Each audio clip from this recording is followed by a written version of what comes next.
جالي مريض بيشتكي من ان ركبته فيها ألم شديد وفيها ورم وحاسب سخونية. طيب بيقول لي يا دكتور انا تعبان جدا وجسمي مكسر كله وركبتي مش قادر امشي عليها، رجلي مش عارف امشي عليها، يا ترى ده يكون عنده ايه؟ السلام عليكم ورحمة الله وبركاته. معاكم دكتور هاني سليمان، جراحة العظام والعمود الفقري والروماتيزم. هنتكلم النهاردة عن تسمم المفصل في الكبار. يعني كان عندنا فيديو قبل كده عن تسمم المفصل في الأطفال، في فرق كبير بين تسمم المفصل في الأطفال وتسمم المفصل في الكبار.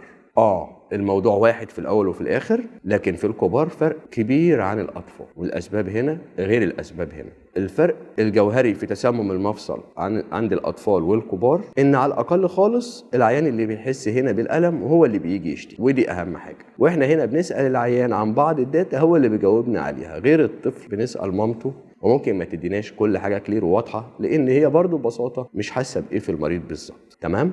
طيب إيه علامات تسمم المفصل في الكبار؟ اولا المريض بيجي بيشتكي من الم ورم وبيشتكي كمان من سخونيه. طيب المريض ده دايما وغالبا بيبقى تسمم المفصل عنده في الركبه، غير الطفل دايما تسمم المفصل عنده في الحوض. يعني بيصاب بالركبه برضه، بس النسبه غالبيه النسبه بتبقى في الحوض، لكن معظم النسبه في الكبار بتبقى في الركبه. طيب عباره عن ايه تسمم المفصل؟ هو عباره عن التهاب صديدي في المفصل. يعني احنا بنسميه كدكاتره او بنقوله للعيان ده خراج جوه المفصل، ده خراج صديدي جوه المفصل. ايه اسبابه؟ اسبابه في الكبار حاجات كتير قوي. اولا اسبابه في الاطفال واشهر الاسباب ضعف في المناعه، لكن اسبابه في الكبار حاجات كتيره جدا، منها واحدها ضعف المناعه، لكن مش هو اشهر الاسباب. اشهر الاسباب ان يكون العيان هنا اتعرض لتروما او خبطه في المفصل وطنشها، وبعد فتره بدات تلتهب وتورم وبرضه طنش. الورم ده كان التهاب سينوفي، يعني التهاب في السائل الزلالي بتاع المفصل، ولما ما خدناش له علاج مناسب ولا انتيبيوتيك مناسب علشان ينزل الالتهاب ده اتحول لالتهاب صديدي. يبقى قلنا اول الاسباب هي التروما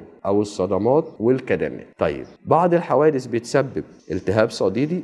ممكن الحادثه تسبب التهاب صديدي دي لو عملت كدمه بس في المفصل، واحنا واخدين على سبيل المثال هنا الركبه. يعني عملت كدمه في الركبه والمريض ده استهتر بالكدمه ديت وما عالجهاش، فبتوصل في الاخر لالتهاب صديدي او تسمم مفصل. طيب ايه الطريقه الثانيه اللي بتيجي عن طريق الحوادث؟ ان العيان ده يتعرض لشرخ او كسر في المفصل، وكسر المفصل ده يستدعي تدخل جراحي وندخله المستشفى وبنثبت له شريحه مثلا لتثبيت الكسر ده. طيب يبقى الكسر لازم يكون كسر واصل لسطح المفصل. ليه؟ علشان لما نثبت الشريحه بيبقى جزء من الشريحه بتاعتنا ديت داخل المفصل. هنا لو في اي مشكله في العمليه ممكن العيان ده يتعرض لتسمم مفصل او التهاب صديدي جوه المفصل. زي ايه؟ زي ان تعقيمنا ما يكونش كويس، وده دور أساتذة التعقيم في المستشفى، أو إن يكون الشريحة ملوثة، وده دور برضو إن هي ما تكونش فيها أو ما تكونش دخلت التعقيم وقعدت الفترة المناسبة، أو إن في غرفة العمليات إحنا نفسنا ما نكونش خدنا المحظورات بتاعتنا في التعقيم جوه غرفة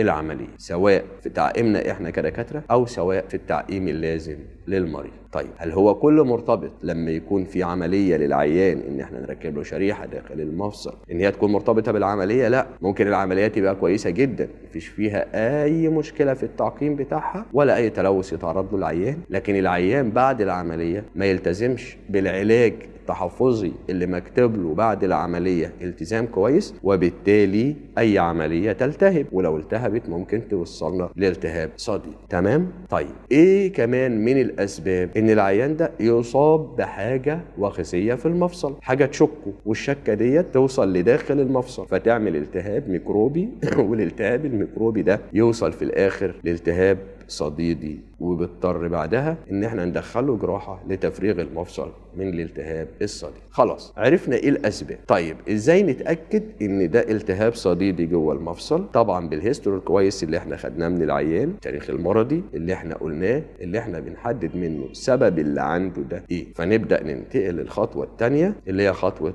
الفحوصات. بنعمل له اشعه نطمن بيها على سلامه المفصل كعظم من جوه، ونعمل له الترا ساوند او موجات صوتيه على المفصل، علشان هو ده اهم الفحوصات اللي بيحدد لنا وبيقول لنا كده في الكونكلوجن بتاعه ده سيبتيك ني او تسمم في مفصل الركبه. بعض الحالات تبقى درجه حرارتها لسه مش عاليه، الورم مش بالكفاءه العاليه اللي تخلينا نخش الجراحه فورا، فممكن نحوله نعمل رنين مغناطيسي علشان نزود تاكيدنا. ولحد ما يعمل الرنين المغناطيسي بنطلب التحاليل بتاعتنا اللي احنا قلناها في الفيديو بتاع الاطفال او تسمم المفصل في الاطفال، اللي هي صوره الدم الكامله، CRP او معامل الالتهاب، والESR اللي هي سرعه الترسيب، اللي بنلاقي فيهم في صوره الدم على سبيل المثال كرات الدم البيضاء عاليه، وبنلاقي في CRP بنلاقيه عالي جدا اكتر من 6، وفي الESR بنلاقي في الساعه الاولانيه اكتر من 15، في الساعه الثانيه اكتر من 30. لما نجمع التجميعه دي كلها بالهيستوري اللي احنا خدناه من العيان، فحوصات عن طريق الالتراساوند او الMRI،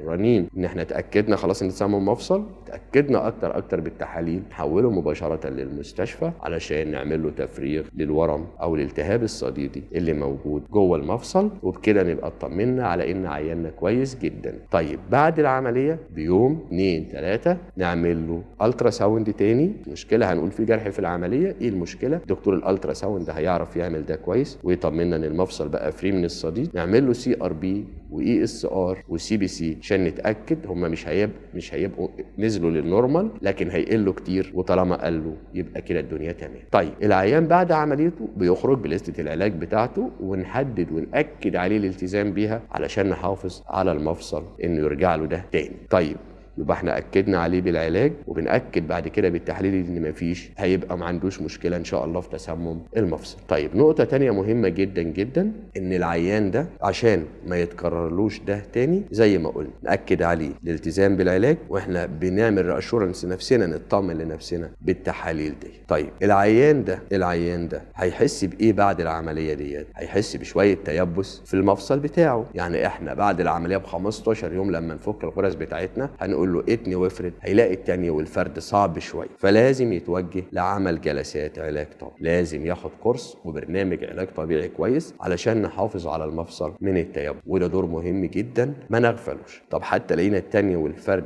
في العيان كويس او قريب من النورمال، برضه لازم نعمل له على الاقل اللي يوصله للنورمال واللي نطمن بيه عليه، وتبقى الدنيا تمام معاه. والف سلامه عليكم، والسلام عليكم ورحمه الله وبركاته.